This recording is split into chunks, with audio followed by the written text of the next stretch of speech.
నిర్గమకాండము 33వ అధ్యాయము, ఎక్సోడస్ 33:14. నిర్గమకాండము 33వ అధ్యాయము 14వ వచనం.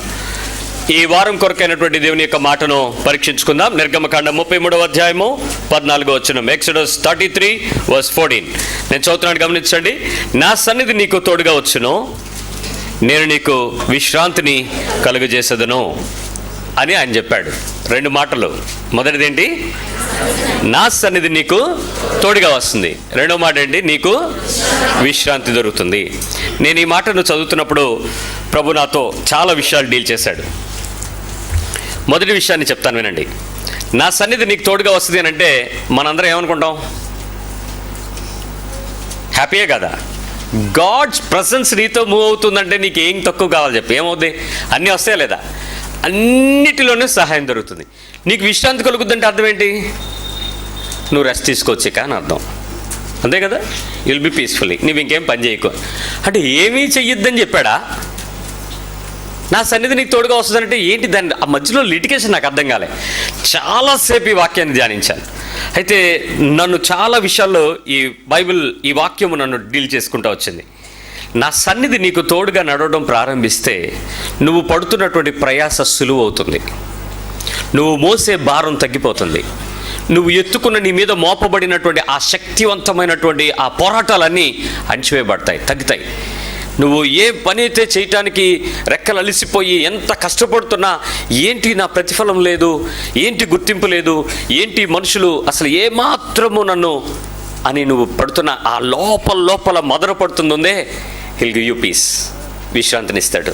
నీ గురించి దేవదూతల సమాచారాన్ని తీసుకెళ్లి అధికారులకు అందిస్తారు. వారు నీ గురించి సాక్ష్యం చెప్పేలా చేస్తాడు. ప్రతి ప్రదేశంలో కూడా ఆయన తన సన్నిధి నీకు తోడుగా రావడం ప్రారంభిస్తే నీకు విశ్రాంతి దొరుకుతుంది. మీ పక్కలకు చెప్పండి, దేవుడు నీతో ఉంటాడు, నీకు తోడుగా ఉంటాడు, దేవుని సన్నిధి నీతో వస్తుంది, నీకు విశ్రాంతి వస్తుంది. భయపడద్దు, కలవరపడద్దు, కంగారు పడద్దు, చింతించొద్దు, ధైర్యంగా ఉండు. ఈ మాట మనం చదువుకునేటప్పుడు మన హృదయానికి ఏం చెప్తుందంటే, మోషేతో దేవుడు మాట్లాడి పర్లేదు పదన్నాడు. పరిస్థితులు ఏమన్నా అలా ఉన్నాయా? ఆ తర్వాత ఏమీ లేవు. పరిస్థితులు ఎన్నిలాగున్నా మోషే ఎప్పుడూ ఒకేలా ఉన్నాడు. చూసారా ఎలా ఉన్నాడు? ఎందుకని? విశ్రాంతి ఉంది అతని మనసులో. ఆ శ్రమ అతనికి చులకనగా మారింది, ఆ ఇబ్బంది అతనికి లేదు. He is very peaceful. లక్షల మంది తిరగబడి చేస్తున్నప్పుడు కూడా ఆయన చాలా కూల్గా ఉన్నాడండి. ఎందుకంటే దేవుని మాట విశ్రాంతినిస్తాను. నీ పోరాటాలు, నీ యుద్ధాలు, నీకున్నటువంటి సమస్యలు ఎన్ని రకాలుగా ఉన్నా ఆ విశ్రాంతి నువ్వు అనుభవిస్తావు పిల్లరా. ఆ వేవరింగ్ ఉండదు, ఏదేదో చేసేద్దామనేటువంటి ప్లాన్స్ ఏమి ఉండవు. అన్నిటికీ గాడ్స్ ఆన్సర్ వచ్చేస్తుంది. చక్కటి సమాధానం నది వలె నీ హృదయంలో ప్రవహింపజేస్తాడు. కాబట్టి ఆ దేవుని సమాధానాన్ని పొందుకుందాం. ఈ రాత్రి కలవరపడుతున్న వాళ్ళారా, దుఃఖపడుతున్న వాళ్ళారా, వేదన చెందుతున్న వాళ్ళారా, ప్రభు మీతో చెప్పమంటున్న మాట, నా సన్నిధి నీకు తోడుగా వస్తుంది అంటున్నాడు, నీకు విశ్రాంతినిస్తానంటున్నాడు. ఆమేన్.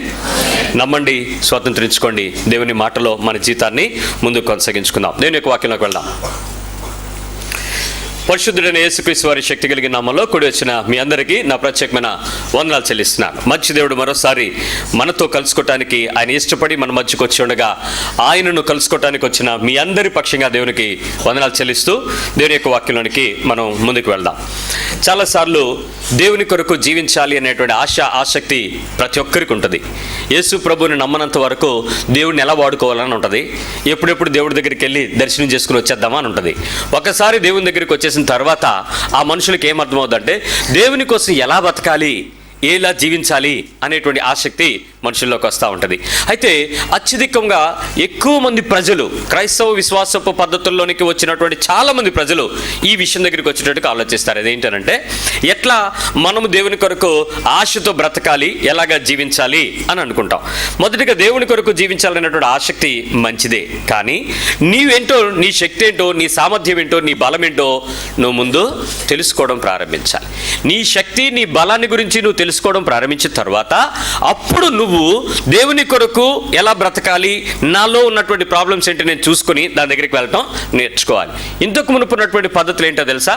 పలానా రకమైన గుడికి వెళ్ళాలంటే ఆ దేవుడికి ఇష్టమైనటువంటి ప్రసాదం లేక నైవేద్యం, ఆ దేవుడికి ఇష్టమైనటువంటి పళ్ళు, ఆ దేవుడికి ఇష్టమైనటువంటి కానుక, కామన్గా అరటిపళ్ళు కొబ్బరికాయ కామన్గా వెళ్ళిపోతే, ఆ దేవుని పేరిట నువ్వు అర్చన చేయించేసుకుంటే నీకేమైంది? అక్కడ దేవుని సంతోషపరచడం తెలిసిపోయింది. వ్రతానికి ఒక పుస్తకం ఉంటుంది, ఆ బొమ్మ అక్కడ ఉంటుంది, దానికి కావాల్సిన జాకెట్ ముక్కలు, పసుపు, కుంకాలు పెట్టేసుకుని ఆ ఫార్మెట్లోకి వెళ్ళిపోతే నువ్వు సాటిస్ఫైడ్. అమ్మయ్య, నేను చాలా చక్కగా చేసుకున్నా. దర్శనం, ఫలానా దగ్గరికి వెళ్ళాలి అని అంటే, ఈ కొండ ఎక్కాలంటే అయితే మోకాళ్ళు, లేదా మెట్లు, లేదా నడిచి, లేదా బస్సు టికెట్ కొనుక్కొని షార్ట్ కట్ దర్శనం, పుర్లు దర్శనం, లఘు దర్శనం, ఏవో దర్శనాలు అవన్నీ చూసుకుంటే చాలా బాగా జరిగింది.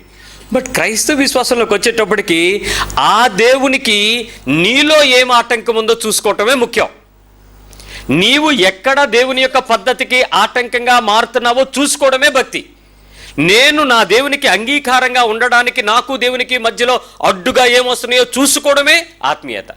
చాలామంది అనుకున్నట్లు గొప్ప గొప్ప సంగతులన్నీ నువ్వు తెలుసుకుపోయి, ఇప్పుడు నేను నీకు ఈరోజు కూర్చోబెట్టి పరలోకంలో ఎలా ఉంటుందని ఒక 2 వారాల్లో, ఒక 10 నెలల పాటు ఎక్స్ప్లెయిన్ చేశాను అనుకోండి, వెళ్ళాలనే ఆసక్తి నీకు వస్తుంది. కానీ వెళ్ళడానికి మార్గం ఏది? అక్కడ అలా ఉందని తెలుసు, అక్కడికి వెళ్ళాలంటే ఏం చేయాలి తెలియాలి కదా నీకు. వెళ్ళాలంటే నేను ఆయన ఏర్పరిచినటువంటి మార్గంలో నేను ఎక్కడ ఆటంకంగా మారుతున్నానని నేను తెలుసుకోవాలి. ఎందుకంటే ఈ గడి నీదే. నీకు ఆరోగ్యం ఉంది, నీకు బలం ఉంది, నీకు జ్ఞానం ఉంది, నీకు ఉనికి ఉంది, అన్నీ ఉన్నాయి. ఏ క్షణంలో నువ్వు చచ్చిపోతావు నీకు తెలుసా? అనుకొని నీ గడియలో వచ్చేది ప్రభు రాకడా, నీ మరణం, ఈ రెండే. కాబట్టి ఏ రోజు నీ జాతకం ప్రకారం కానీ, నీ నక్షత్ర బలాలు కానీ, నీకు ఇంకా ఏమైనా ఉంటే అవన్నీ అని చెప్పినా the day is very short. నరులారా తిరిగి రండి అని పిలుస్తానికి ఏ జాతకం కూడా ఊహించలేదు. అందుకనే నీ జీవితంలో దేవునికి నాకు మధ్యలో ఏముంటున్నాయి అనేది చూపించడానికే యేసు అనే వ్యక్తి వచ్చి ఇలా ఉండాలి, ఇది జీవితం, ఇది మాదిరి, ఇది మార్గం, ఇది సత్యం, ఇదే జీవము అని చూపించి మనకి చెప్పేసి వెళ్ళిపోయాడు. ఇప్పుడు మనం వెళ్ళాలంటే ఏ మార్గంలో వెళ్ళాలి? ఆయన మార్గంలో వెళ్ళాలి. ఆయన మార్గంలో వెళ్ళాలంటే ఆయన మనకు ఉపదేశించిన విషయాన్ని జాగ్రత్తగా అర్థం చేసుకుని నా గురించి నేనేంటో ఎప్పుడు కూడా తెలుసుకోవడం ప్రారంభించాలి. చాలామందికి సమస్య ఏంటంటే, నేనేంటి అని అడిగితే నీ గురించి నువ్వు చెప్పుకోనంటే ఏం చెప్తారు చెప్పండి? మీకు బాగా తెలిసిన అధికారులు ఎవరైనా మీతో ఉంటే మీరు ఎలా మాట్లాడతారు? నేను నా బ్యాక్గ్రౌండ్ తెలుసా, నేను ఎవడో తెలుసా, నన్ను ముట్టుకుని ఏమవుద్దో తెలుసా? ఏమవుద్ది? అప్పుడు ముట్టుకుని చూడు, నేనేంటో చూపిస్తాను. సో అప్పుడు కూడా నీకేమర్థమవుతుందంటే నేనేంటో నువ్వు తెలుసుకోవాలనేటువంటి మనుషులు తప్పన. అంతేగాని నిజానికి నువ్వేంటో నీకు తెలిసిన దానికంటే అవతలకి ఎక్కువ తెలుసుద్దా? So let us examine what you are. నువ్వేంటి, అసలు నీ లోపలేముంది, వాటి గురించి ఆలోచించాలి. ఇక్కడ ఎవరైనా రాకెట్ సంబంధించినటువంటి, ఇస్రోకి సంబంధించినటువంటి నాలెడ్జ్, టెక్నాలజీ, ఆ సాఫ్ట్వేర్ అవన్నీ బాగా తెలిసిపోయిన వ్యక్తులు ఎవరైనా ఉన్నారనుకోండి, నేను ఇప్పుడు రాకెట్ల గురించి లేకపోతే అది వెళ్ళడానికి దానికి కావాల్సిన క్రయోజెనిక్స్ గురించి ఏమైనా మాట్లాడుతుంటే అవతల వ్యక్తి ఏమంటాడు? సార్ అవన్నీ మీకన్నా క్షుణ్ణంగా నాకు తెలుసు. ఈ భక్తి అలాంటిది ఎవడికో ఎక్కువ తెలుసు, ఇక్కడ ఎక్కువ తెలుసు అన్నది కాదు. ప్రతిసారి అది నీకు నాకు మధ్యలో నిలబడతా ఉంటుంది మాట.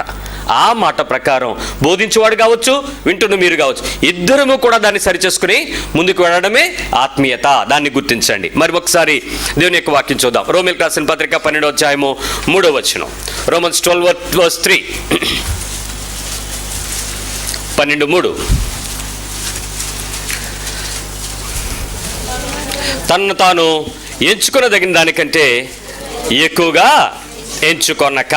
ఇక్కడ చాలాసార్లు మోసం ఎక్కడ జరుగుతుందంటే, మనకి మనం ఎంచుకొనదగిన దానికంటే ఎక్కువగా ఎంచేసుకుంటాం, ఎక్కువగా చెప్పేసుకుంటాం, ఎక్కువగా మాట్లాడేసుకుంటాం. మన గురించి ఎవరో చెప్తే ఓకే, కానీ నీ గురించి నువ్వే ఎక్కువ చెప్పేసుకుంటే ఏమనాలి? నీ గురించి, నీకు తెలిసిన దాని గురించి, లేక నువ్వు వెంబడిస్తున్న దాని గురించి ఎవరితోనైనా మాట్లాడాల్సి వస్తే ఏ విషయాలను మాట్లాడడానికి ప్రయత్నం చేస్తావు? నీకు బాగా మెరిటోరియస్ ఇష్యూస్ మాట్లాడతావా, నీ వీక్నెసెస్ మాట్లాడతావా? ఎదుటోళ్ళతో నీ పాజిటివ్స్ చెప్తావా, నెగిటివ్స్ చెప్తావా? ఎవరి గురించి అయినా మాట్లాడాల్సి వస్తే ఆల్వేస్ పాజిటివ్స్. నీ నెగిటివ్స్ మాట్లాడితే నువ్వేమవుతావు? వాళ్ళ దగ్గర చులకనైపోతాం, మనల్ని తక్కువ చేసేస్తారు, మనల్ని పట్టించుకోరు. అవసరమైతే మన గురించి ఇంకెక్కడైనా ఉదాహరణ వాడేస్తారేమో అని భయంతో మనం చీప్ అయిపోతాం అనేటువంటి ప్రతిసారి ఆలోచిస్తాం. కానీ బైబిల్ చెప్తుంది, నువ్వు ఎలా ఉన్నావు అన్నది నేను చూడను, కానీ నువ్వు ఎలా ఉండాలని కోరుకుంటున్నావో అదే మాట్లాడుతుంది బైబిల్. కాబట్టి నువ్వు చీప్ అయినా, నువ్వు కాస్ట్లీ అయినా నువ్వు వినాల్సిందే. దాని ప్రకారం సరిచేసుకుని ఆయనకి ఇష్టంగా మలుచుకోవాలని నిర్ణయం తీసుకోవాలి. ఈరోజు నేను 38వ అంశంలోనికి వెళ్తున్నాను, గమనించండి. నీ ఆలోచనలు, నిర్ణయాలు నువ్వే తీసుకుంటున్నావా, లేక ఇంకెక్కడి నుంచైనా వస్తున్నాయా? నీ ఆలోచనలు, నీ నిర్ణయాలు నువ్వే తీసుకుంటావా? ఎవరైనా అడుగుతావా? ఎవరైనా ఎవరి దగ్గర తీసుకుంటావా? లేక నీకు సంబంధించినటువంటి ఆ లిస్ట్ లేక ఆ ప్రొఫైల్ పీపుల్ ఎవరైనా నీకు సపరేట్గా ఉంటున్నారా? ఆలోచించుకోండి. కొంచెం ముందుకెళ్దాం. మొట్టమొదటిగా ఒక ఆశ్చర్యకరమైన విషయాన్ని ఒకసారి చూద్దాం. ఆదికాండం, జెనిసిస్ చాప్టర్ 2, ఆదికాండం 2వ అధ్యాయం 19వ వచనం. ఆదికాండము 2వ అధ్యాయము 19వ వచనం. జెనిసిస్ 2:19. ఆదికాండం 2:19. జెనిసిస్ 2:19. దేవుడైన యెహోవా ప్రతి భూజంతువును, ఒక్క నిమిషం నా వైపు చూడండి, అన్ని జంతువులకి పేర్లు పెట్టింది ఎవరు? ఎవరు పెట్టమన్నారు? ఎవరు పెట్టమన్నారు? ఎవరు ఎవరు ఎవరు గట్టిగా మాట్లాడుతున్నారా, మెల్లిగా మాట్లాడుతున్నారా, లేదా అటు ఇటుగా డిప్లొమాటిక్గా? ఎవరు పెట్టమన్నారు? చదవండి. మరియు దేవుడైన యెహోవా ప్రతి భూజంతువును, ప్రతి ఆకాశ పక్షిని నేల నుంచి నిర్మించి ఆదాము వాటికి ఏ పేరు పెట్టునో చూచుటకు అతని యొద్దకు వాటిని రప్పించెను. జీవము గల ప్రతి దానికి ఆదాము ఏ పేరు పెట్టెనో ఆ పేరు దానికి కలిగెను. నేను పెట్టమని చెప్పలేదు. మళ్ళీ చదవండి, మీకు అనుమానం వస్తే. ఏముంది అక్కడ? దేవుడు చెప్పాడా, చేశాడా? మీ బైబిల్ ఏం చెప్తుంది? ఆదాముకి దేవుడు పేర్లు పెట్టమని చెప్పాడా? పేర్లు పెట్టమని చెప్పాడా?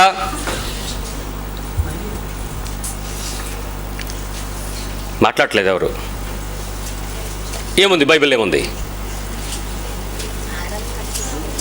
ఏముందండి మీ బైబిల్? ఏముందో చూడండి తీసి. నేను అలా చదివాను. Yes man. అంతేగాని పెట్టమనేమి. అప్పుడు ఆదాం ఏం చేయాలి? ఏంటి లేని నా ముందు తెస్తున్నావు? ఏదో కలెక్టర్ గారు జెండా వందనంలో సెల్యూట్ పెడితే అక్కడ ఆ ముందు అందరూ పోలీసు వాళ్ళు లైన్లు వెళ్తున్నట్టు ఆ గేదెలన్నీ ఒకసారి, ఆవులన్నీ ఒకసారి, ఎద్దులన్నీ ఒకసారి, పిల్లులన్నీ ఒకసారి, కుక్కలన్నీ ఒకసారి లైన్లు వెళ్తున్నాయి. మార్చ్ పాస్ట్ అవుతుంది అక్కడ. ఆదాం గారు చూస్తున్నాడు, ఏంటి ఇవన్నీ బలి ఉన్నాయే, నాలాగే ఏది లేదు ఇక్కడ. అరే ఏంటి ఇక్కడ ఎలా ఉన్నాయి? అవునులే, ఆటికి బట్టలేవు, నాకు బట్టలేవు. జాగ్రత్త చూసుకుంటున్నాడు. ఆటికి 2 కళ్ళు ఉన్నాయి, నాకు 2 ఉన్నాయి. ఆటికి 2 చేతులు ఉన్నాయి, నాకు 2 ఉన్నాయి. అలాగే ఇటుకు 4 కాళ్ళు ఉన్నాయి, 4 2 కళ్ళు ఉన్నాయి. అన్నీ పరిశీలించుకుంటున్నాడు. కానీ ఆదాంకి ఒక విషయం తెలుసు. ఏంటంటే దేవుని ఆలోచన తెలుసు, దేవుని ఉద్దేశం తెలుసు. ఎవరి రూపంలో ఉన్నాడు? దేవుని రూపంలో. ఎవరి పోలిక? దేవుని పోలిక. ఎవరి స్వభావం? దేవుని స్వభావం. ఎవరి ఆత్మ? జీవము ఎవరిది? ఆయన. ఊపిరి ఎవరిది? ఆయన. ఇప్పుడు ఆ ఊపిరి ఇచ్చినవాడు ఏమి ఆలోచిస్తున్నాడో ఆలోచించే వ్యక్తి మొట్టమొదట ఎవరున్నాడు? ఆదాము. దట్స్ వై ఆ ఆదాము దేవుడు ఇప్పుడు ఏం ఆలోచిస్తున్నాడని చూశాడంటే, వీటికి నేనేదో ఒకటి పలకాలి అన్నాడు. మొట్టమొదట దేవుడు పలకడం ఆదాముకు తెలియదు. సృష్టి వచ్చేసింది. మొదటి పలుకు ఆదాం మాట్లాడిన ఫస్ట్ పలుకు ఏంటో తెలుసా? పేర్లు పెట్టడం. మీరెంత ఆశ్చర్యకరమైన జీవితంలో మనుషులు ఉన్నామో తెలుసా? ఈరోజు మనం రాకెట్కి ఎవరు పేరు పెట్టారు నాన్న? రాకెట్ అనే పేరు పెట్టినోడు ఒకడున్నాడు. పెన్సిల్ని కనిపెట్టినోడు ఎవడు? పెన్సిల్ అని పేరు పెట్టినోడు ఒకడున్నాడు. దీనికి ఫోన్, మైక్రోఫోన్ అని పేరు పెట్టినోడు ఒక వ్యక్తి ఉన్నాడు. కానీ మళ్ళీ చెప్తున్నాను, కానీ ఆవుకి ఆవు అని పేరు పెట్టినోడు ఎవరు? కుక్క అని పేరు పెట్టినోడు ఎవడు? పిల్లికి పిల్లి అని పేరు పెట్టినోడు ఎవడు? కాకికి కాకి అని, పావురని పావురు అని, జంతువులకి పక్షులకి పేరు పెట్టినోడు ఎవడు? మీరు చూసారా? మీకు ఎవ్వరికీ తెలియదు. ఈ రోజుకి మీరు వాటి పేర్లతో పిలుస్తున్నారంటే ఎప్పటి నుంచి ఎప్పటి వరకు? ఎక్కడ ఆదాము, ఎక్కడ మనము? ఆయన ఏ పేర్లు పెట్టాడో వాటికి ఆ పేర్లు స్థిరపరిచి ఇప్పటికీ కూడా మనం వాటికి ఏమైనా పేర్లు మార్చామా? కుక్క అనకూడదు, ఇంకేమైనా అనాలని. మద్రాసుని మార్చుకున్నాం చెన్నై అని, కలకత్తాని మార్చుకున్నాం, లేకపోతే ఒరిస్సాని మార్చుకున్నాం. మనుషులు పెట్టుకున్న పేర్లు మార్చుకున్నాం, కానీ దేవుడి చేత పెట్టబడిన పేర్లేవి యాజ్ ఇట్ ఈస్గా ఉన్నాయి. చూడండి, అసలు ఆదామంట ఏ పేరు పెట్టాలనుకుంటున్నాడో దేవుడు ఖచ్చితంగా అదే చూశాడు. అందుకే ఆ కింద వచనంలో ఉంది, పేర్లు పెట్టాను. ఇప్పుడు ఆ పేర్లు పెట్టేటప్పుడు దేవుడు ఏమైతే చేయాలనుకుంటున్నాడో ఆ ఆలోచన గ్రహించిన వాడు ఆదాం. ఈరోజు నువ్వు ఏం చేయాలనుకుంటున్నావో నువ్వు దేవుని ఆలోచన గ్రహించగలవా? ఆ ఆదాము స్వరూపంలో, ఆదాం సంతానంలో కడపటి ఆదాము పక్కన సహోదరులుగా ఉన్న మనం ఎలాంటి నిర్ణయాలు తీసుకోవడానికి ప్రయత్నం చేస్తున్నాం? ఒకసారి ఆలోచించండి. మనం ఏం చేస్తూ ఉంటామంటే 3 రకాల పద్ధతులు చేస్తాం. నెంబర్ 1, నీకు నువ్వు తీసేసుకుంటావు డెసిషను, సెల్ఫ్. Number 2, friends. మనకు కొంతమంది సర్కిల్ ఉంటుంది, ఫ్రెండ్స్ని అడుగుతాం, ఏమే ఇది నచ్చుద్దా అంటే అది నచ్చుద్దంటే నచ్చదు, ఎరా ఇది సూట్ అవుద్దా, అవుద్దిరా, లేదురా ఇది కాదురా, అలా అంటే ఓకే ఫైన్, ఫ్రెండ్స్. 3వది దేవుడు, either self or others, god. ఈ 3ఇంట్లో నువ్వు ఎవరో ఒకరి దగ్గర ఆలోచన తీసుకోవడం అనేది ప్రయత్నించాలి. బైబిల్లో మనం చూసినట్లయితే చాలామంది చాలా సందర్భాలలో దేవుని దగ్గరికి వెళ్ళి ఆలోచన తీసుకుని దేవుని దగ్గర ఆలోచన స్థిరంగా ఉండడానికి తీసుకున్నారు. అప్పటికి మిత్రులు ఉన్నారు, అతని చుట్టూ జనం చాలా మంది ఉన్నారు, కానీ డెసిషన్ మేకింగ్ ఫైనల్గా ఎవరి దగ్గరికి వెళ్ళారు? దేవుని దగ్గరికి వెళ్ళారు. కాబట్టి ఈరోజు దేవుని దగ్గరకు ఉండేటువంటి పద్ధతిలో మనం ఎలా ఉంటాయో ఒకసారి ఆలోచన చేద్దాం. నేను మీకు కొన్ని ఉదాహరణలు చెప్తాను, ఆ రెఫరెన్స్లు త్వరగా తీయడానికి ప్రయత్నించేద్దాం. అయితే దేవుని యొక్క వాక్యములో ఉన్నటువంటి పద్ధతి ప్రకారం అనుభవజ్ఞులు అనేవాళ్ళు ఎవరు కూడా ఆత్మీయులు గారు. మళ్ళీ చెప్పనివ్వండి, ఈ మాట చాలా ముఖ్యమైనది. బైబిల్లో అనుభవం కలిగి, అంటే దేవునితో అనుభవం కలిగి దేవుని దగ్గర డెసిషన్స్ తీసుకోగలిగిన సత్తా ఉన్నవాడు ఎవడూ కూడా ఆత్మీయులు కాదు. అంటే మీకేమర్థమైంది? ఆత్మీయులు కాకపోయినా కూడా దేవుని దగ్గరికి వెళ్ళి ఆలోచన తీసుకోవచ్చు, సలహా తీసుకోవచ్చు, సంప్రదింపులు చేయవచ్చు. బైబిల్ చెప్తుంది ఈ విషయం. బైబిల్లో మొట్టమొదటి నుంచి పరిశుద్ధంగానే ఉన్నవాడికి ఏ ఆలోచన తీసుకోవడానికి విచారణ చేయలే. అలాంటి బలహీనతలతో కింద మీద పడిపోతున్నవాడు దేవుని దగ్గరికి వెళ్తే దేవుడు వాడితో మాట్లాడి ఇది నా ఆలోచన, దీని ప్రకారం వెళ్ళని చెప్పాడు. అందుకనే విచారణ చేయటం లేక దేవుని దగ్గర నిర్ణయాలు తీసుకోవటం అనేది ఈజీ ఫ్యాక్టర్. చాలా మందికి తెలియక షార్ట్ కట్ మెథడ్స్ని వెంబడించడానికి ప్రయత్నం చేస్తున్నారు. ఏమ్మా చికెన్ కూర ఎంతమంది ఆడపిల్లలు, పెళ్లి కాని ఆడపిల్లలు తినడం వచ్చు? మగపిల్లలు ఇంకా పెళ్లి కాని మగపిల్లలు చికెన్ కూర తినడం ఎంతమందికి వచ్చు? ఎవరు లేరా? ఎత్తరే? ఆడపిల్లలు సిగ్గుపడుతున్నారా? ఎత్తండి, చెయ్యలు ఇలాగ ఎత్తండి ఒకసారి. వెరీ గుడ్, తినడం వచ్చు. మిగిలిన వాళ్ళందరికీ ఎంతమందికి వచ్చండి? తినడం వచ్చా? వండడం ఎంతమందికి వచ్చు? పెళ్లి కాని ఆడపిల్లలు వండడం ఎంతమందికి వచ్చు? మగపిల్లలు ఎంతమందికి వచ్చు చికెన్ వండడం? వెరీ గుడ్, చాలామంది ఉన్నారు ఇక్కడ, మంచిది. తినడం కష్టమా, వండడం కష్టమా?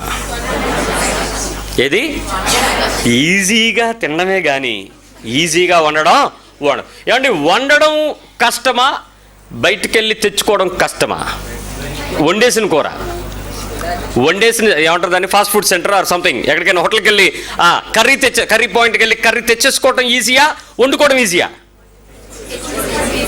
మళ్ళీ అక్కడ తినడం ఈజీ, తెచ్చుకోవడమే ఈజీ. అన్ని ఇంగ్రీడియంట్స్ కలపడం చాలా కష్టం. ఈ రోజుల్లో కూడా క్రైస్తవ ఆలోచనలో దేవుని దగ్గరికి వెళ్ళి తీసుకోవడం అనేది చాలా కష్టం. వండుకోవడం అన్నంత కష్టం. వెళ్ళిపోయి తెచ్చేసుకోవటం, ఎవరినైనా ప్రార్థన చేయించేసుకుని మీరు చెప్పేయండి మేము వినేసుకుంటాం, మేము దాని ప్రకారం ఫాలో అయిపోతామని అడుక్కోవడం ఈజీ. అందుకే వాళ్ళు వండుకోరు, అడుక్కుంటారు. ఎవరు? కొంతమంది. ఆదికాండం 25వ అధ్యాయం 22-23 వచనాలు. జెనసిస్ 25, 22, 23. నేను చాలా ప్రాముఖ్యమైన విషయాలు మాత్రమే చెప్తున్నాను, మిగిలిన విషయాలు దేవుడు మీతో నడిపిస్తున్న దాని కొరకు మిమ్మల్ని మీరు సిద్ధపరచుకోండి. ఆదికాండము 25, 22 మరియు 23 వచనాలు. ఆమె గర్భంలో శిశువులు ఒకరితో ఒకడు పెనుగులాడిరి గనుక ఆమె ఎలాగైతే నేను బ్రతుకుట ఎందుకు అనుకొని ఈ విషయమై ఎవరి దగ్గరికి వెళ్ళింది? కడుపులో ఫైటింగ్ అవుతుంటే ఎవరి దగ్గరికి వెళ్తాం మనం? మంత్రసాని దగ్గరికి వెళ్తాం, డాక్టర్ అమ్మ దగ్గరికి వెళ్తాం, లేకపోతే ఆల్రెడీ ఎవరైనా కవల పిల్లలు కన్నోళ్ళు ఉంటే వాళ్ళ దగ్గరికి వెళ్ళి ఏమండి ఇలా కొట్టుకుంటారా లోపల అని తెలుసుకోవడానికి వెళ్తాం. అలాంటిది ఈవిడ ఎవరి దగ్గరికి వెళ్ళింది? అసలు ఏంటి నా లోపల ఫైటింగ్ ఏంటి, ఈ గుద్దులేంటి, ఈ బాక్సింగ్ ఏంటి, లోపల ఎలా కిక్ బాక్సింగ్ చేసుకుంటున్నట్టున్నారు ఇద్దరు అన్నదమ్ములను. బాబోయ్ నేను చచ్చిపోతాను ఇలాగైతే అని చెప్పి డైరెక్ట్గా ఎవరి దగ్గరికి వెళ్ళింది? గర్భవతులారా, మీ గర్భములో మీ పిండము మీ చుట్టూ గిర్రు తిరుగుతుంటే ఫస్ట్ మీరు ఎవరి దగ్గరికి వెళ్తారు?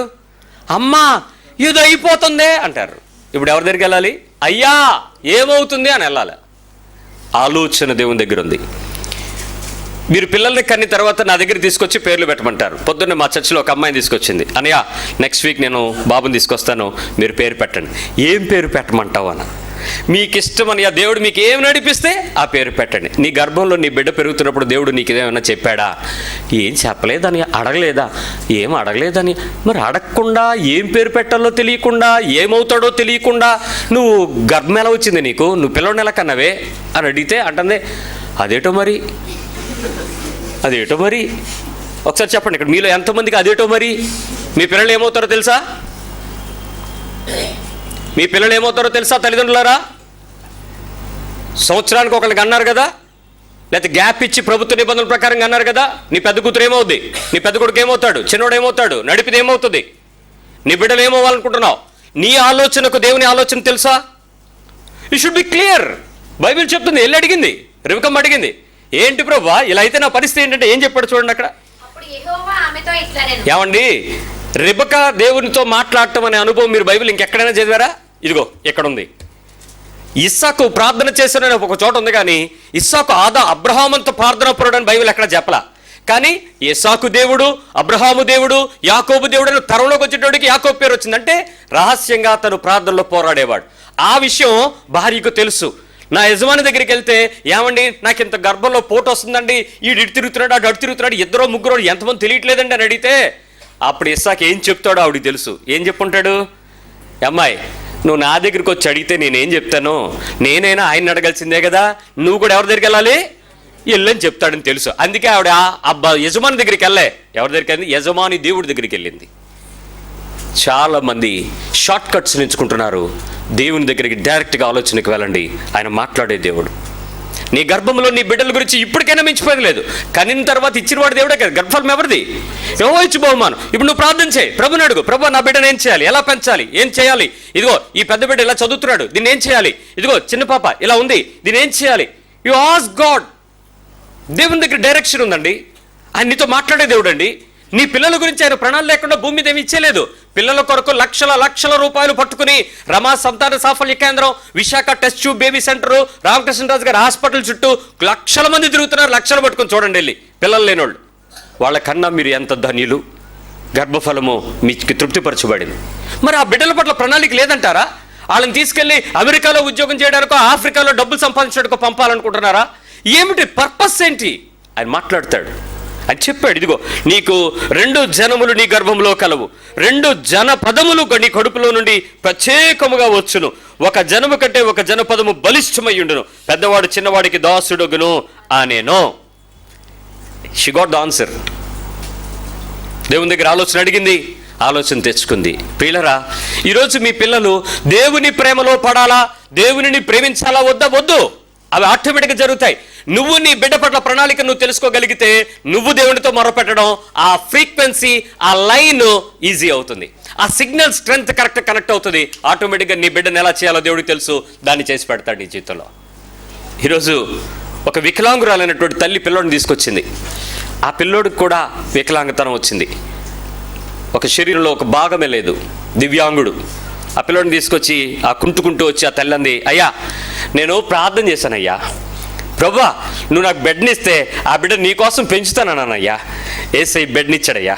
ఆ బిడ్డకు కూడా నాలాగే ఒక అవయవం లేదయ్యా, కానీ ఆ బిడ్డను దేవుడి కొరకు పెంచడం ఎలాగో అనేది నాకు నేర్పిస్తావయ్యా అని అడిగింది ఆవిడ. ఆవిడ ఒక వాగ్దానం చేసుకుంది, ఒక తీర్మానం చేసుకుంది. ఆ తీర్మానానికి తగినట్టు ఆ పిల్లవాడిని ఎక్కడ పెంచితే వాడు పర్ఫెక్ట్గా తయారవుతాడో, హన్నా ఆ రోజు పరుగులు ఎత్తుకుని సమూయేలుని వెతుక్కున్నట్లు, ఆ సమూయేలుని తీసుకుని వచ్చి ఏలీని ఎత్తుకున్నట్టు ఆవిడ ఎత్తుక్కుంటుంది. ఏ ప్రదేశంలో నా బిడ్డ పెడితే నా దేవుడికి నేను ప్రతిష్ఠ చేసిన వాగ్దానం నెరవేర్చబడుతుందని. మీకుందా ఆ సెన్స్? మనం ఆలోచిస్తున్నామా మన పిల్లల విషయంలో? ఏ స్కూల్ బెస్ట్ అని అనుకుంటున్నావు? ఏ స్కూల్లో ఫీజులు ఎంతైనా సరే ఎంత చక్కగా. దయచేసి మీ పిల్లల చదువుల విషయంలో, వాళ్ళ భవిష్యత్ విషయంలో మీకు ఇవ్వబడినటువంటి ప్రేమ నేను కాదనను, కానీ దేవుని దగ్గర విచారణ చేయటం నేర్చుకోండి, ఆయన అడగడం నేర్చుకోండి. ఉత్తమమైనది నువ్వు ఇద్దాం అనుకుంటావు, దానికన్నా బెస్ట్ దేవుని దగ్గర ఉంటుంది. దాని వైపు ఒక్కసారి చూడటానికి ప్రయత్నించండి. నెంబర్ 2, న్యాయాధిపతుల గ్రంథం 18వ అధ్యాయం. నేను చెప్పాను కదా, ఓన్లీ మేజర్ ఇష్యూస్ మాత్రం మాట్లాడుతున్నాను. I have to cover major issues. న్యాయాధిపతులు 18, రెండవ విషయంకి వస్తున్నాను.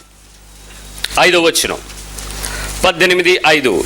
Judges chapter 18 verse 5.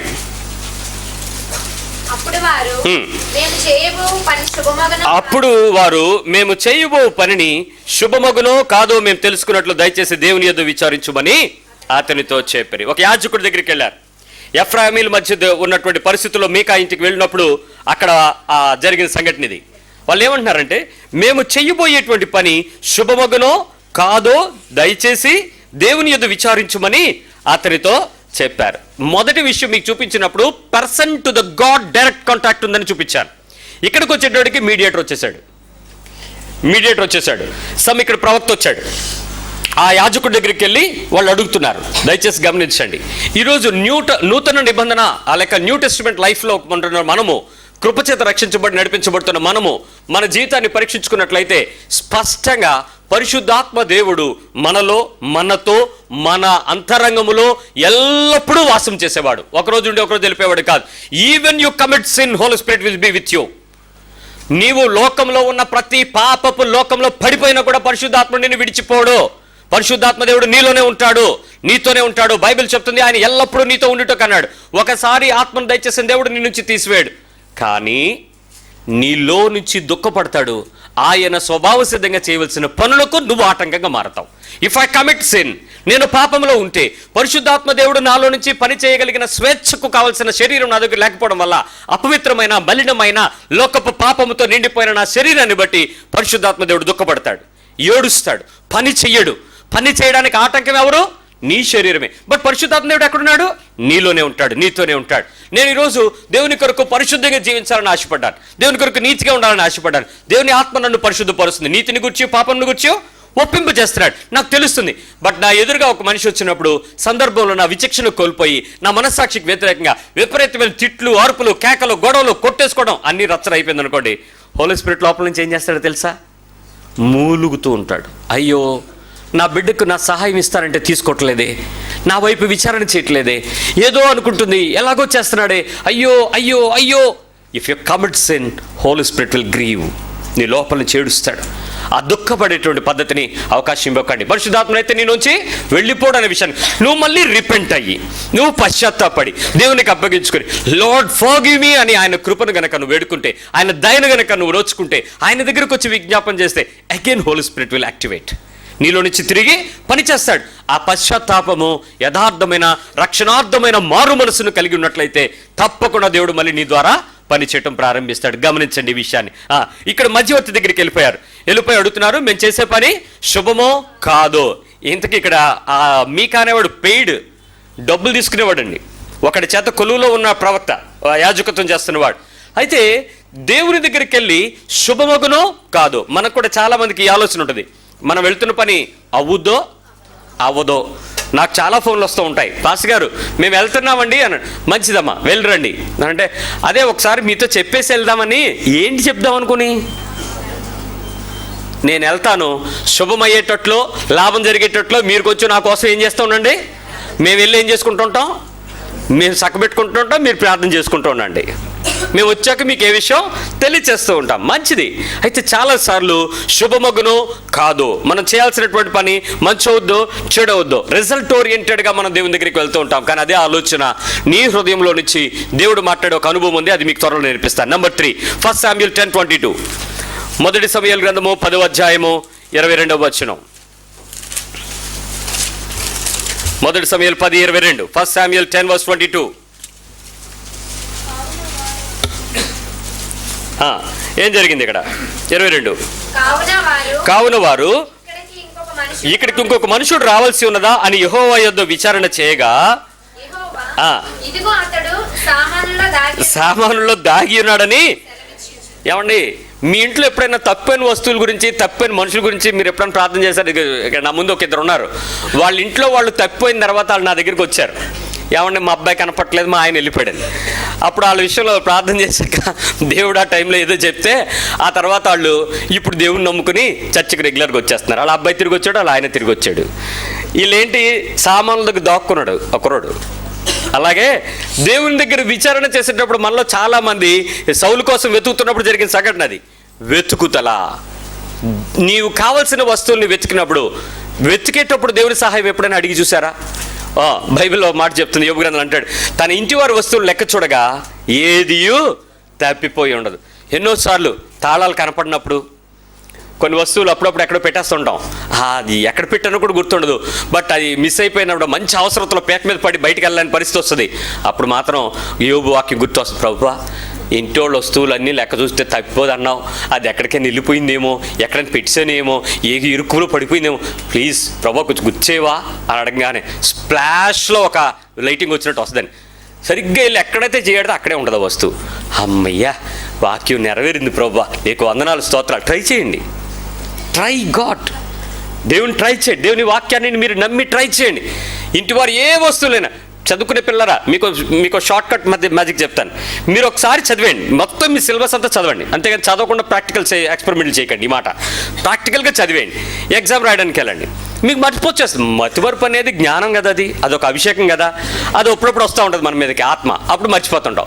అప్పుడు పేపర్ దగ్గరికి వెళ్ళిపోయి, ప్రభువా నేను జ్ఞాపకం చేసుకుంటాను అన్నావు, నీ రాయటానికి నేను ఒకసారి చదివాను, అది నాకు పూర్తిగా నా మెమరీలోకి రావట్లే, కానీ పరిశుద్ధాత్మదేవా మర్చిపోయిన సంగతులు జ్ఞాపకం తెచ్చోడు, నువ్వు ఉన్నావు కదా, నీ అనాయింటింగ్ నాకు టీచ్ చేయాలి, నాకు కొంచెం ఈ ఆన్సర్ చెప్పు ప్రభువా అని అడిగి చూడండి, ఆన్సర్ మీ మైండ్లోకి వచ్చేస్తుంది, మీ పెన్ రాసేస్తుంది. Bible says it's not my practical. Bible చెప్తుంది, నువ్వు అడుగు, దేవుడు నీకు సహాయం చేస్తాడు. మీ అమ్మ నాన్న ఏం చెప్తారు తెలుసా? బాగా ప్రార్థన చేసుకుని ఏది క్వశ్చన్ షీట్కి ఆ ప్రశ్న పత్రాన్ని గట్టిగా పట్టుకుని బాగా ప్రార్థన చేసి అప్పుడు రాసుకో. క్వశ్చన్ షీట్కి ప్రార్థన చేస్తే ఏమొస్తుంది? క్వశ్చన్లు వస్తాయి. ఆన్సర్ షీట్ పట్టుకొని ప్రభువా అని అడిగితే ఏమొస్తుంది? ఆన్సర్స్ వస్తాయి. ప్రభువా దీనికి సమాధానం ఇవ్వను. క్వశ్చన్ షీట్లు పట్టుకుని ప్రార్థన అంటే వాళ్ళ భావం అదే, మీరు ఎత్తి మాట్లాడకండి. సో ప్రతిసారి ఇక్కడ సౌలుని వెతుకుతున్నప్పుడు డైరెక్ట్గా దేవుడు చెప్పాడు, ఏంటండి ఏమండి మేము సరిపోతాడా, ఇంకోటి ఎవడన్నా ఉన్నాడా ఏంటని దేవుని దగ్గర విచారణ చేయగా దేవుడు ఏం చెప్పాడు? పలానా దగ్గర ఉంది చూసుకో, ఇంకొకటి ఉన్నాడు అక్కడ దాక్కున్నాడు, ఎర్రోడు చూడండి అక్కడ ఉన్నాడు అని చెప్పేశాడు. వెంటనే సౌలు బయటకు వచ్చాడు. నీ జీవితంలో ఏది మంచి వచ్చాడో విచారణ చేసినట్లే నీకు ఏది కావాలో దేవుని దగ్గర ఏం చేయాలి? విచారణ చేయాలి. నా దగ్గరికి ఒక అమ్మాయి 2 ఫోటోలు పట్టుకొచ్చింది. అనియా ఈ అబ్బాయి సాఫ్ట్వేర్, ఈ అబ్బాయి హార్డ్వేర్, ఎవరిని చేసుకోమంటావు అంది. మెకానిక్ ఎవడు లేడా అని అడిగాను. దీనికి దానికి మధ్యలో మెకానిక్ ఉంటాడు, ఎవడని పట్టరాను. అలా కాదనియా మీరు ఏదో ఒకటి చెప్పండి, ఏదో ఒకటి చేసేసుకోండి. నేను ఎలా చేసేసుకుంటావు? విచారణ చేయాల్సింది ఎవరు? నువ్వు. నా జీవితానికి ఎవడు సూట్ అవుతాడు ప్రభువా? సాఫ్ట్వేరు, హార్డ్వేరు, ఏ వేరు అని నువ్వు అక్కడ అడిగితే అప్పుడు ఆ వేరు ఎక్కడున్నాడో చెప్తాడు సామాన్ల దగ్గర. అంతేగాని నువ్వు నా దగ్గరికి వచ్చి ఫోటోలు చూపించి చేసుకోమంటారా రేపొద్దున ఏమంటావు? నువ్వు చేసుకోమన్నావు కాబట్టి నా మెడకాయకి నీ జీవితకాలం నేనేమన్నా కాపలానా? నీవు ప్రార్థన చేయడానికి ఒప్పుకున్నాను, కానీ సమస్య అంతటికి నీ వల్లే అంటే నేను ఇబ్బంది పడతాను. గమనించు, దేవుని వాక్యం స్పష్టంగా చెప్తుంది, యూ కెన్ సీ గాడ్. నువ్వు అడగొచ్చు, ప్రభా ఎక్కడున్నారు. ఒక దైవ సేవకుడు తన భార్య గురించి ఫ్లైట్ దిగిలా వచ్చాడంట. దిగిలా ఎదురుగా ఒక అమ్మాయి కనపడింది. వెంటనే అన్నాడంట, ఏంటి ప్రభా ఎక్కడ గుచ్చుకుంటుందా అన్నాడంట. సరిగ్గా నెల తర్వాత ఆ అమ్మాయి ఒక ఇంట్లో ప్రేయర్లో కలుసుకున్నారు. డైరెక్ట్గా ఆయన దగ్గరికి వెళ్ళి, నేను ఫస్ట్ టైం నేను చూసినప్పుడు నీ గురించి నా హృదయంలో ఒక చిన్న ముళ్ళులా గుచ్చుకుంది, అప్పుడే నాకు అర్థమైంది you are made for me అని. మీ పేరెంట్స్ ఎవరు ఎక్కడ ఉన్నారు అని. వెంటనే పలానా దగ్గర ఈవెంట్ టు దెమ్ వెళ్ళి అడిగాడు, ఈ అమ్మాయిని నేను పెళ్లి చేసుకుందాం అనుకుంటున్నానంటే మాకేం అభ్యంతరం లేదు, ఇప్పుడే మ్యారేజ్ చేసేసుకో అన్నారంట. స్పాట్లో మ్యారేజ్ అయిపోయింది అందరి ముందు. దేవుని ఏర్పాటు అంత స్పష్టంగా ఉంటుంది. నువ్వు కంగారు పడక్కర్లేదు, నువ్వు కలవరపడక్కర్లేదు, ఆల్బమ్లు తిరగక్కర్లేదు, క్రిస్టియన్ మార్టిమోనీలో వేలకు తగలబెట్టక్కర్లేదు. ప్రయత్నాలు చేయటం అవసరమే, కానీ దాని వెనుక ఖర్చుతో కూడుకున్న మోసపూరితమైన ప్రవర్తనలు చేయటం అవసరం లేదు. నువ్వు వెతకాలి, దేవుని దగ్గర విచారణ చేస్తే ఆయన స్పష్టంగా చెప్పేశాడంట. చూడండి, 1 సమూయేలు 23:2,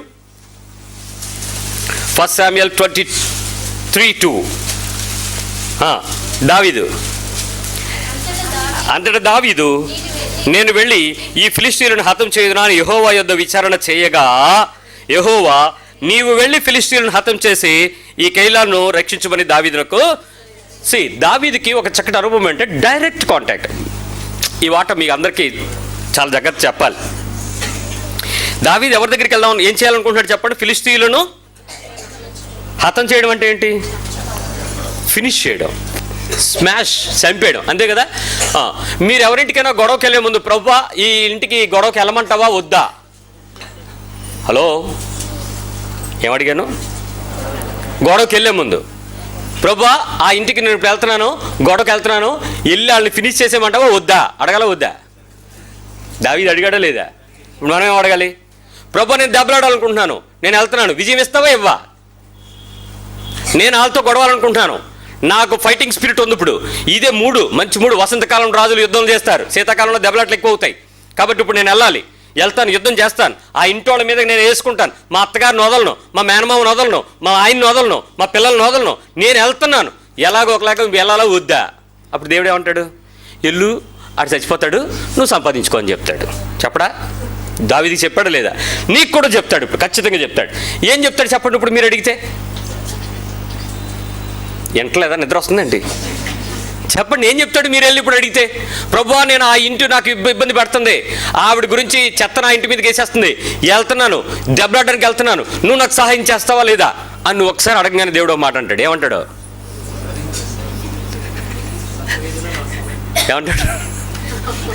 ఏమండా? దేవునికి స్తోత్రం చెప్పండి ఒకసారి. ఎందుకో తెలుసా, ఆ రోజుల్లో దావీదు ఎలాగున్నాడో నాకు తెలియదు, కానీ ఇక్కడ ఇంతమంది దావీదుల హృదయాల్లో ఆల్రెడీ దేవుడు మాట్లాడేస్తున్నాడు. ఆల్రెడీ వచ్చేసింది, మాటలందరికీ వినపడుతుందా లేదా? ఎలమంటాడో వద్దంటాడా? చెట్టమంటాడో వద్దంటాడా? 4 బూతులు ఆడమంటాడో వద్దంటాడా?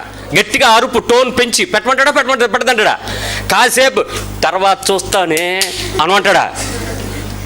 ఆదివారం అయిపోయింది అంది ఒక ఆవిడ. ఏమంటే నేను ఈరోజు దెబ్బలాడినమ్మా. ఏ రోజు దెబ్బలాడతాడ? సోమవారం ఫ్రెష్ అనైంటింగ్. జాగ్రత్త, నువ్వే వారమైనా దేవుని దగ్గర విచారణ చేసి యుద్ధానికి వెళ్ళో, నో ప్రాబ్లం. దేవుడు నీకు బలం ఇచ్చేవాడు. చెప్తాం కదా, పాట పాడతాం కదా, ఏం పాట అది? బలం ఇచ్చేవాడు, బలం ఇస్తాడు బలం. ఎంత చక్కటి మాట! విచారణ చేయడం ప్రారంభిస్తే నీ ఆలోచన నీదేనా, ఎవరి దగ్గర నుంచి వస్తుంది? లెట్ మీ సీ 38 1 సామ్యూయల్ 30వ అధ్యాయము 1 సమూయేలు గ్రంథము 8వ వచనం. ఏ సందర్భాల్లో ఇవి జరిగినాయో, చాలా ఇంపార్టెంట్ ఇష్యూస్ ఇవి. 8వ వచనం, నేడు ఈ దండును తరిమిన ఎడల దాన్ని కలుసుకుందునా అని యెహోవా వద్ద దావీదు విచారణ చేయగా, యెహోవా తరుము, నిశ్చయంగా నీవు వీరిని కలుసుకొని తప్పక వీరిని దక్కించుకుందని సెలవిచ్చాను. ఆ మాట అండర్లైన్ చేసుకోండి. మీ ఇంట్లో నుంచి మిమ్మల్ని కాదని వెళ్ళిపోయిన వాళ్ళు, నువ్వు నచ్చక దూరం అయిపోయిన వాళ్ళు, నిన్ను తిట్టేసి వెళ్ళిపోయిన వాళ్ళు, నిన్ను పట్టించుకోకుండా దూరం అయిపోయిన వాళ్ళు, నిన్ను శాపనార్థాలు పెట్టి పారిపోయిన వాళ్ళు, లేకపోతే నిన్ను నీ ఇంటి వారితో అన్ని రిలేషన్స్ కట్ చేసేసి ఎక్కడ ఎవరితో ఏ సంబంధం లేకుండా కొండ మీద ఏకాశి రాక్షసుడిలాగా బతుకుతున్నాడు కుటుంబం, ఏదైనా ఒకటి ఉండిపోతే నీ బంధువుల్లో, ఇప్పుడు బైబిల్ చెప్తుంది, ప్రభువా నేను తరవనా, వాళ్ళ దగ్గరికి వెళ్ళనా, వాళ్ళు నేను దక్కించుకుంటానా పోగొట్టుకుంటానా? అప్పుడు బైబిల్ ఏం చెప్తుంది? దేవుడు ఏమంటాడు? విచారణ చేస్తే, ఎల్రా, వాళ్ళందరూ నీ దగ్గరికి వస్తారు, you will win them, go. మనం ఎప్పుడన్నా అలాంటివి అడుగుతామా? మీరు మాట్లాడిన వాళ్ళ ఇంటికి వెళ్ళడానికి ప్రార్థన చేశారు ఎప్పుడన్నా? చేశారా? నేను ఒకసారి ప్రార్థన చేశానండి. వాళ్ళంటే నాకు ఎందుకో గిట్టదు అంటే, ఇప్పుడు కారణాలు అడగండి, తర్వాత మాట్లాడుకుందాం. ఆ చాలా విషయం నాకు నచ్చదు, వాళ్ళు చాలా వ్యతిరేకం అనమాట. కూర్చున్నావు అనుకో, చూసావా వాడు వచ్చి ఎక్కడ కూర్చున్నాడో అని అడుగుతాడు ఆయన.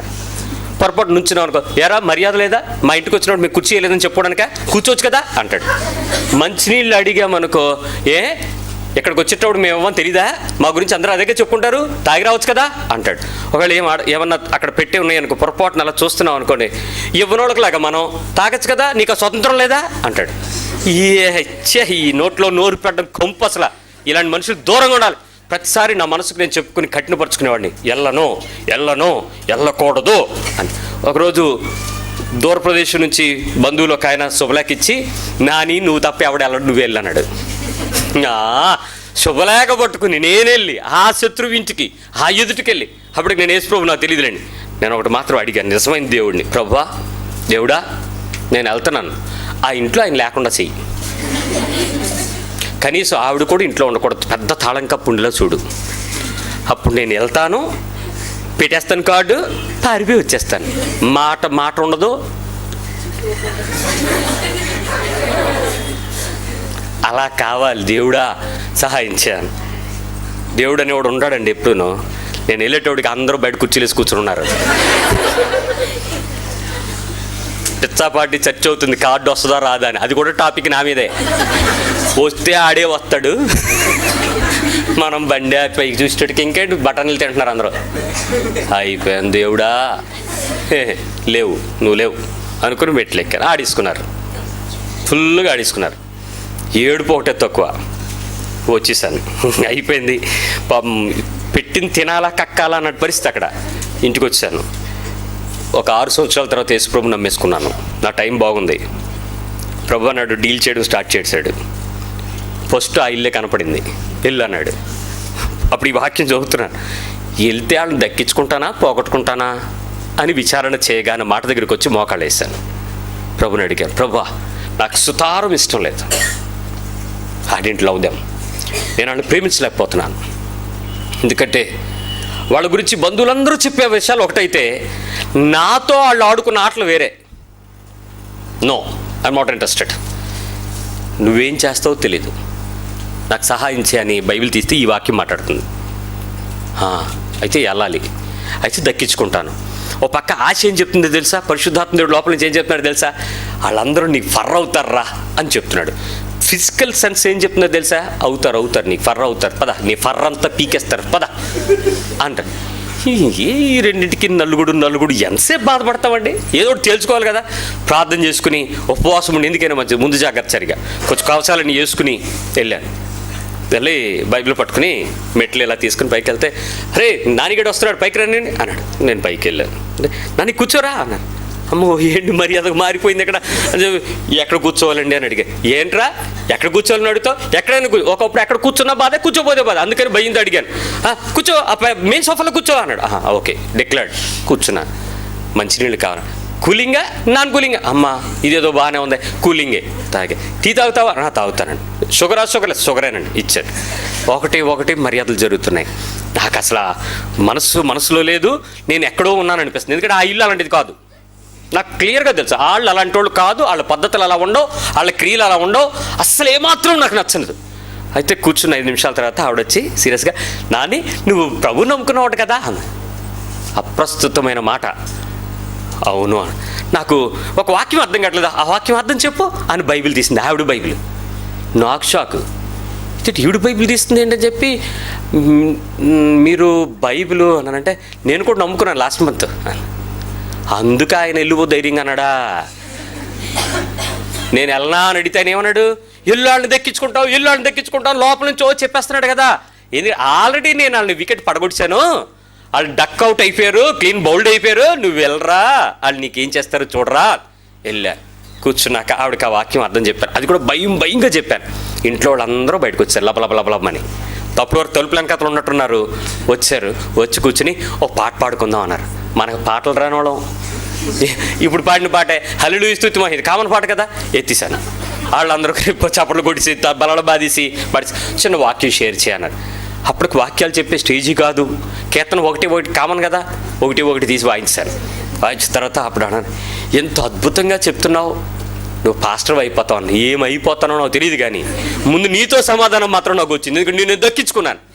ఈరోజు నేను అడగకుండా నా కోసం ప్రార్థన చేసి, నా అవసరతను గుర్తెరిగి నాకు ఆర్థిక సహాయం చేయటం, నా ఆకలిని గుర్తెరిగి ఆహార సహాయం చేయటం ఆ ఇంటికి దేవుడు నిర్ణయించాడు. దేవుడు నేను దక్కించుకున్నాను నా కుటుంబాన్ని.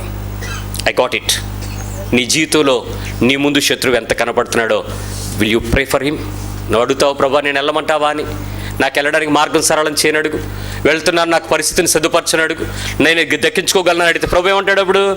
Yes go, you will win. దేవుని స్తోత్రం. మీ పక్కన చెప్పండి, మీరు గెలుస్తారని చెప్పండి.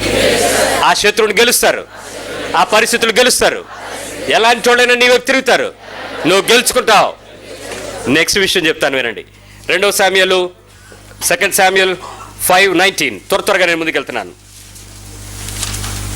2 సామ్యూయల్ 5:19. మళ్ళీ దావీదే, నేను ఫిలిష్తీయులకు ఎదురుగా పోయేదనా. వీడు పూర్తి స్థాయి శత్రువుల గురించి మాట్లాడుతున్నప్పుడు, విచారిస్తున్నప్పుడు దేవుడు ఏమన్నాడు తెలుసా? నిస్సందేహముగా వారిని నీ చేతికి అప్పగించుదురని యెహోవా సెలవిచ్చాడు. ఏంటండి ఆ కన్ఫర్మేషన్? సూచక క్రియలు ఉండవు, కలలో దర్శనాలు ఉండవు, డైరెక్ట్ కన్ఫర్మేషన్. దేవుడు మార్పు లేని దేవుడు. గమనించండి, నిన్న నేడు నిరంతరము ఏకరీతిగా ఉన్నవాడు. నీ జీవితంలో కన్ఫర్మేషన్ ఇవ్వగలిగిన దేవుడు. ఖచ్చితంగా మీరు దాన్ని పట్టుకుంటారు పిల్లరా, దాన్ని ఏమి మీరు వర్రీ అవ్వకండి. అయితే ఒక్క విషయం గుర్తుపెట్టుకోవాలి, ప్రతిసారి యుద్ధానికి వెళ్ళేటప్పుడు ఎవరు వెళ్ళాలి, ఏం చేయాలి, పోరాటాలు వచ్చేటప్పుడు ఎలా వెళ్ళాలి, ఏం చేయాలి, సమస్యలు వచ్చేటప్పుడు ఎలా సాధించుకోవాలి, ఎలా ముందుకు వెళ్ళాలి, అంతేకాదు కష్టాలు వచ్చినప్పుడు ఏం చేయాలి, ఎలా చేయాలి, భయం కలుగుతున్నప్పుడు దాన్ని ఎలా ఓవర్కమ్ చేయాలి, ఎక్కడ సహాయం తీసుకోవాలి, శోధన వచ్చినప్పుడు ఏం జరుగుద్ది, ఎలా అవుతుంది, ఈ అన్ని ఇన్ఫర్మేషన్స్ కూడా నీ జీవితంలో మాట్లాడడానికి దేవుడు సిద్ధంగా ఉన్నాడు. ఆమేన్. ఆయన రెడీగా ఉన్నాడు. నీకు ఒక తప్పించే దారినే ఇస్తాడు, దాన్ని ఎదుర్కొనే శక్తి అయినా పెడతాడు నీ ముందు. నువ్వు అర్థం చేసుకోకుండా వెళ్ళడమే మానేసి విచారిస్తూ కూర్చుంటే నీ జీవితంలో దేవుని సహాయం ఎప్పుడు చూడలేవు. ఆ సలహా పొరుగువారి దగ్గరికి వెళ్ళావు అనుకో, వాళ్ళు రాంగ్ గైడ్ చేస్తారు. నీకు నచ్చినట్టుగా నువ్వు చీట్లేసావు అనుకో, అది ఇంకో రకంగా జరగచ్చు.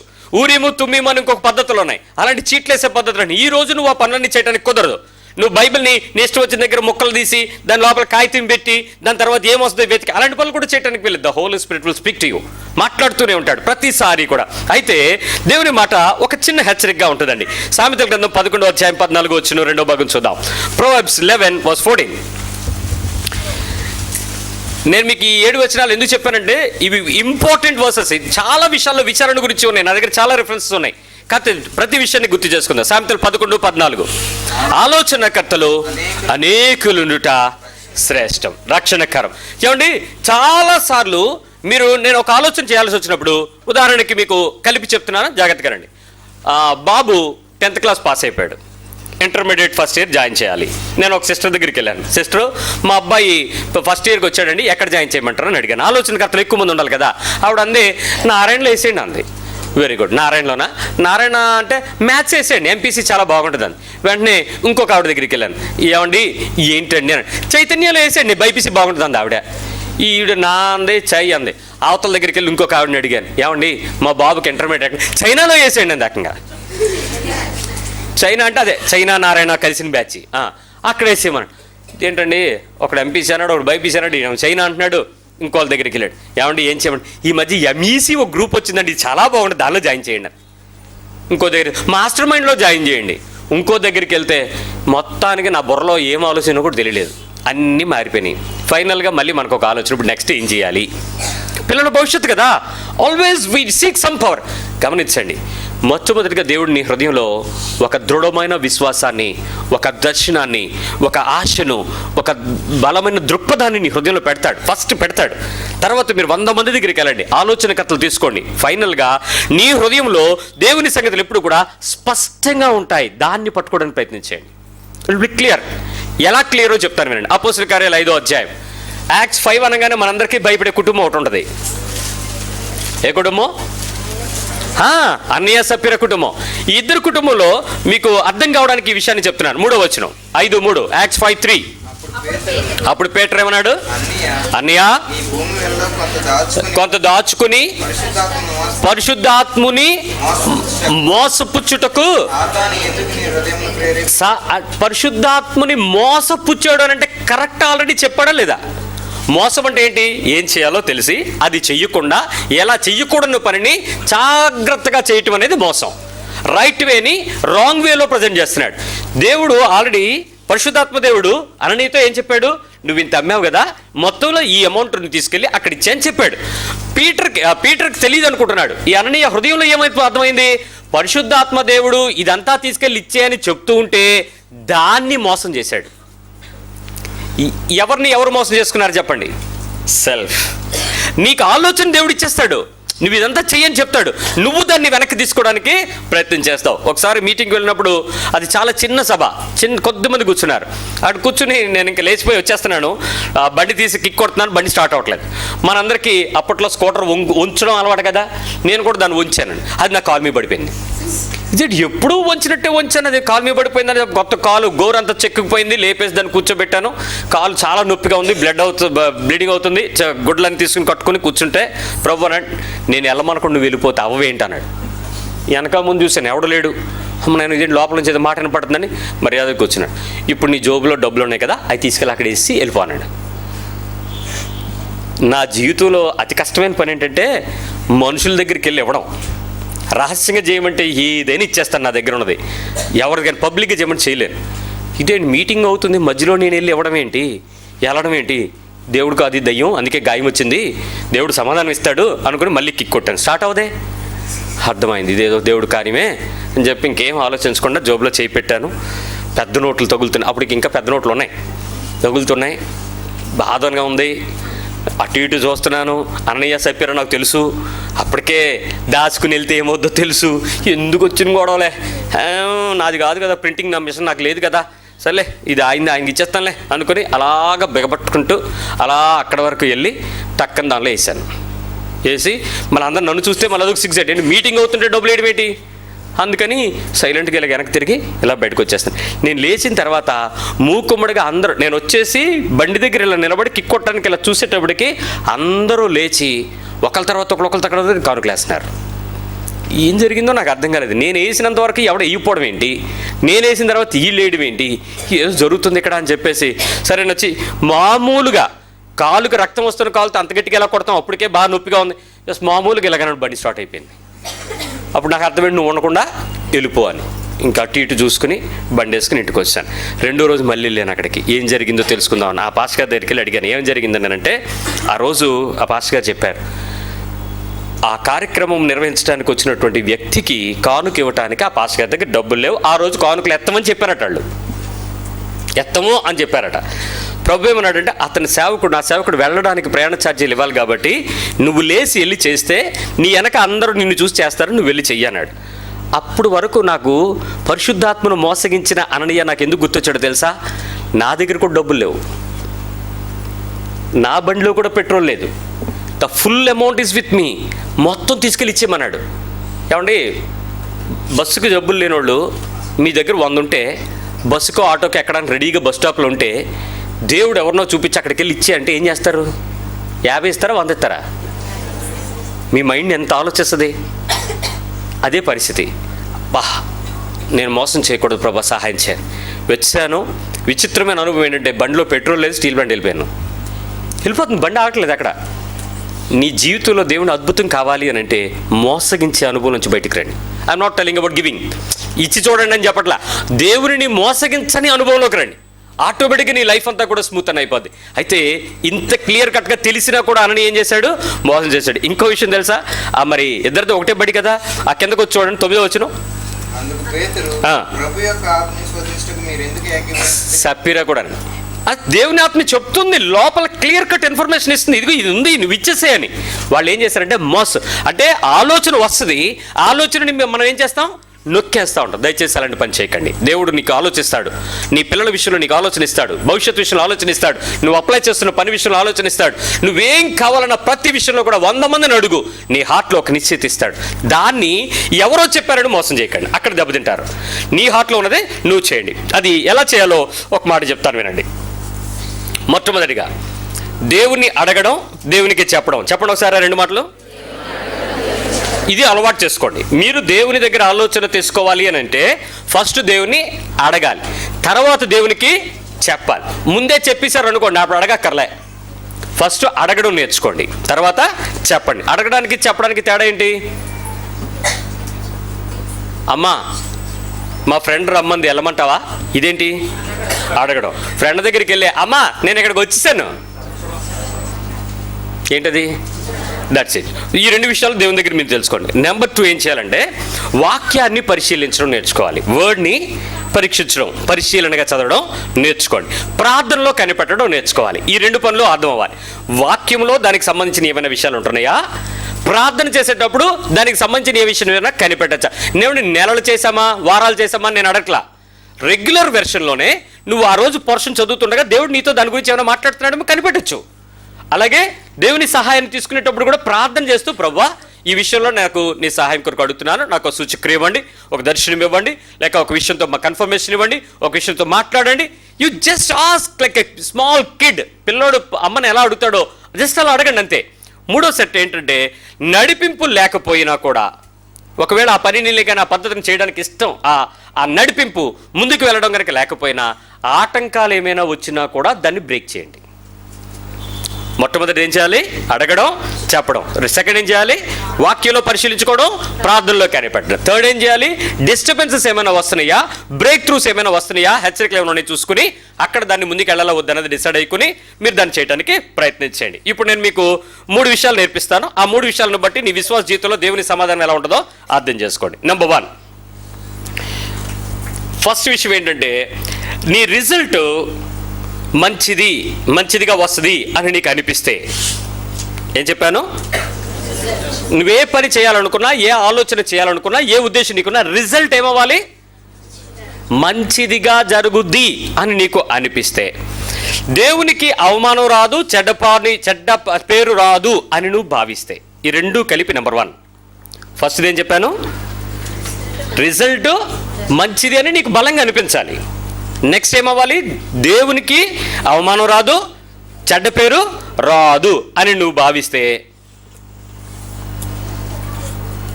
Card number 1 green signal. First condition ఏంటి చెప్పండి ఒకసారి, మీరు మర్చిపోకూడదు ఈ విషయాన్ని. రిజల్ట్, ఆ పని యొక్క రిజల్ట్ మంచిగా అవుతుంది, దేవునికి ఏమి చెడ్డ పేరు రాదు, అవమానం రాదు. Go head. Number 1 condition number 1 fulfil అయిపోయింది. నెంబర్ 2 ఆ పని నువ్వు చేయొచ్చు, అది స్టెప్ 1 అనమాట. నెంబర్ 2 ఇక ఎప్పుడు ఫర్దర్గా ఎప్పటికీ కూడా అది తప్పు అని నేను భావించకూడదు. ఆ పని నేను చేయాలనుకునేటప్పుడు, నిర్ణయం తీసుకునేటప్పుడు ఇన్ ఫ్యూచర్లో ఎప్పుడూ కూడా అది నేను తప్పు చేశానేమో అనే ఫీలింగ్ నాకు రాకూడదు. ఏం రాకూడదు? ఫర్దర్గా కూడా నేను ఈ పని తప్పు చేశానేమో అనేటువంటి ఫీలింగ్ రాకూడదు. దానికి ఏం చేయాలంటే ఇతరులకు నేను మాదిరిగా ఉండగలను. ఈ పని నేను చేశాను, నేను ఫర్దర్గా ఎప్పుడు కూడా ఇది నేను తప్పని భావించను, బట్ నేను చేసిన పని ఇతరులకు మాత్రం ఏమవ్వాలి? మాదిరికరంగా మారాలి. అప్పుడు నెంబర్ 2 యాక్సెప్టెడ్. Number 2 done. వెళ్ళిపో. జాగ్రత్తగా వినండి. ఫస్ట్ ఏం చెప్పాను? రిజల్ట్ మంచిదని నీకు బలంగా అనిపించాలి, దేవునికి చెడ్డ పేరు రాకూడదు, అవమానం రాకూడదు. అప్పుడు card number 1 guarantee. First condition criteria was fulfilled. Number 2 second condition ఏంటి? నేను ఎప్పుడు కూడా ఫర్దర్గా ఎప్పుడు కూడా నేను చేసిన పని తప్పని ఫీల్ అవ్వకూడదు. అట్ ద సేమ్ టైం ఇతరులకు నేను ఏమవ్వాలి? మాదిరిగా మారాలి. అప్పుడు కార్డ్ నెంబర్ 2 ఫుల్ఫిల్డ్. నెంబర్ 3 నన్ను నేను మోసం చేసుకోను, ఇతరులను చేయను. ఆ పని చేసేటప్పుడు కానీ ఉద్దేశం కానీ నన్ను నేను, అననీయ సప్పీరా ఏం చేశారు? నేను మోసం చేసుకోను, అట్ ద సేమ్ టైం ఇతరులకు కూడా నేను చెయ్యను. దానికి ప్యారలల్గా ఏంటంటే వాక్యానికి విరుద్ధంగా కానీ లోకస్తుల్లో కానీ నేను చెయ్యను. Then condition 3. మళ్ళీ చెప్తున్నాను. నెంబర్ 3 కండిషన్ ఏంటి?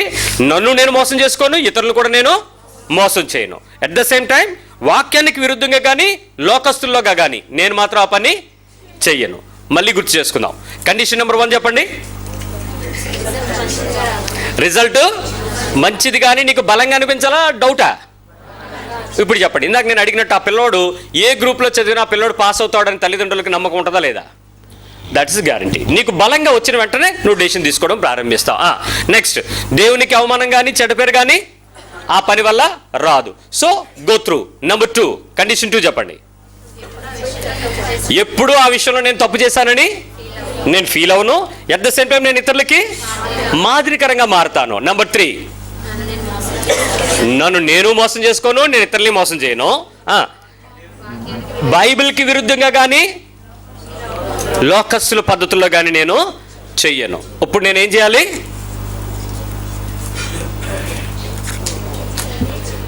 It's okay. కండిషన్ నేను చేసే పని ఏమైంది ఇప్పుడు? It's admitted, granted. ఒక అబ్బాయి వచ్చి అడిగాడు, అన్నయ్య నేను పలానా అమ్మాయిని ప్రేమించాను, సుల్తాన్ అని చేసుకోవచ్చా అని అడిగాడు. సుల్తానానా? ఏ సుల్తానా అని అడిగాను. అదేనన్నయ్య మీకు అర్థమైంది కదా అన్నాడు. నాకు అర్థమైందని నీకు అర్థమైంది కదా, ఇప్పుడు చేసుకోవాలా వద్దా? కండిషన్ నెంబర్ 1 ఫుల్ఫిల్ అయిందా లేదా? ఏంటి? అల్లాహు అక్బర్ అల్లాహి అనే వ్యక్తితో నా జీవితంలో అది నమాజ్ అంటది, నేను ప్రార్థన అంటాను, అవుద్దా అవదా? క్రైటీరియా నెంబర్ 1 అవుద్దా అవదా? సో ఇంక మరి ఓకేనా నాట్ ఓకేనా? మరి ఇప్పుడు ఆడు వచ్చి అంటున్నాడు చేసుకోవచ్చా వద్దా అని అంటే నేనేం చెప్పను. నీకు 3 నెంబర్లు ఇస్తాను, 1, 2 and 3. ఫస్ట్ది గ్రీన్ కార్డు ఫుట్బాల్లో చూపిస్తాం, నెక్స్ట్ ఎల్లో కార్డు, ఆ తర్వాత ఇంక అవుటే. ఆడు గ్రౌండ్లో ఉండడు, మీరు మళ్ళీ బయట కనబడ్డు. ఆత్మీయ జీవితంలో ఈ 3 నిర్ణయాలు నీ ముందే ఉంటాయి. నీ ఆప్షన్ నీ దగ్గరే ఉంటుంది, కార్డు నీ ముందే ఉంటుంది. ఓకేనా కాదా? ఏం చేయాలి? దేవుడు ఆలోచన చెప్తాడా చెప్పడా? క్లియర్? ఇంకా డౌట్ ఉంది ఎవరికైనా? చాలామంది ఇంకా వచ్చి ఏమంటున్నారో తెలుసా? దేవుని చిత్తమేనంటారా? ఇంక నేనెందుకు చెప్పాలి? అందుకే నీకు చెప్తున్నాను, దేవుని చిత్తం కనిపెట్టడం చాలా ఈజీ, చాలా సింపుల్. కాకపోతే ఏ విషయంలోనైనా 1, 2, 3 మూడింటిలో కూడా నువ్వు ఓకే అనంటే ఓకే, లేదు అనంటే ఇప్పుడు మీరు ఈ విషయం అర్థం చేసుకోవాలి. 3 మెజారిటీ ఏంటి చెప్పండి? 3 ఉన్నాయి అనుకోండి. ఇప్పుడు మెజారిటీ అంటే ఓటు ఎంత సార్? లెక్కలు వచ్చిన వాళ్ళు చెప్పండి. 3 మెజారిటీ. ఈ 2 ఎస్ అని ఇది నో అందనుకోండి, చేయొచ్చా చేయకూడదా? మెజారిటీ. ఈ రెండు ఓకే అనుకుని ఫస్ట్ క్రైటీరియాలో 2-3 యాక్సెప్టెడ్, 1 నాట్ యాక్సెప్టెడ్. అప్పుడు ఏం చేస్తారు? Okay 1-3 accepted, 2 not accepted. అప్పుడు ఏం చేస్తారు? మనుషులు ఎప్పుడు కూడా లూప్ హోల్లే ఎదుగుతాడు, అంతేగాని డైరెక్ట్గా దాన్ని ఫేస్ చేయడానికి ఎవడో ధైర్యించాడు. 1, 2, 3 3 కూడా ఒకదాని తర్వాత ఒకటి నీకు సమాధానం ఇస్తేనే దేవుని చిత్తం. మెజారిటీ వచ్చింది కాబట్టి 1 కండిషను, 3rd కండిషను. అంటే మొదటి కండిషన్ ఏంటి? రిజల్ట్ బాగుంటుంది, దేవునికి అవమానం రాదు. మూడోది ఏంటి? నన్ను నేను మోసం చేసుకోను, ఇతరులు మోసం చేసుకోను, బట్ నేను ఇతరులకు మాదిరిగా ఉండను. కండిషన్ 2లో మాదిరిగా ఉండను, ఎందుకంటే అది నేను చేసేది అందరూ ఒప్పుకోరు. అప్పుడేమవుద్ది? దేవుని చిత్తం అవుట్.